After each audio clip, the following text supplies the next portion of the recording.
আসসালামু আলাইকুম। কেমন আছেন সবাই? আজকে আমরা বাংলা বাজার ব্রিজ পরিদর্শনে এসেছি। এই ব্রিজটি ফেনীর সোনাগাজী উপজেলার ছোট ফেনী নদীর উপরে নির্মিত। এই ব্রিজের ফলে লক্ষ্মীপুর এবং নোয়াখালী সড়কের চট্টগ্রামের সাথে দূরত্ব 40 কিলোমিটার কমে গেছে এবং সোনাপুর, সোনাগাজী এবং জোরারগঞ্জের সাথে সংযোগ সড়ক হয়েছে। এই সেতুটির দৈর্ঘ্য 478 মিটার এবং প্রস্থ 10.25 মিটার। সেতুটির নির্মাণ কাজ 2016 সালে শুরু হয়ে শেষ হয়েছে 2019 সালে। বর্তমানে সেতুটির একটা জায়গায় গর্তের সৃষ্টি হয়েছে। এটার কারণ অসাধু বালু ব্যবসায়ীদের জন্য।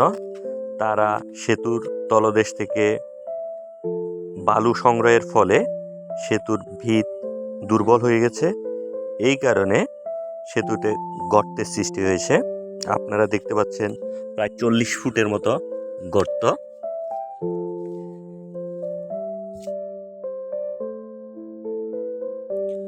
মানুষজন সেতুটির বর্তমান অবস্থা দেখার জন্য ভিড় করেছে।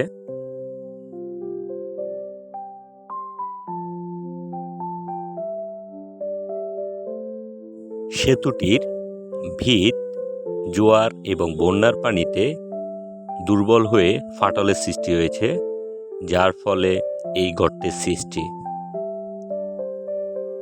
মানুষজন জিও ব্যাগ ফেলে সেতুটি রক্ষার আপ্রাণ চেষ্টা করছে। সরকারের উচিত এই সেতুটি এখনই সংস্কার করে চলাচলের উপযুক্ত করে তোলা।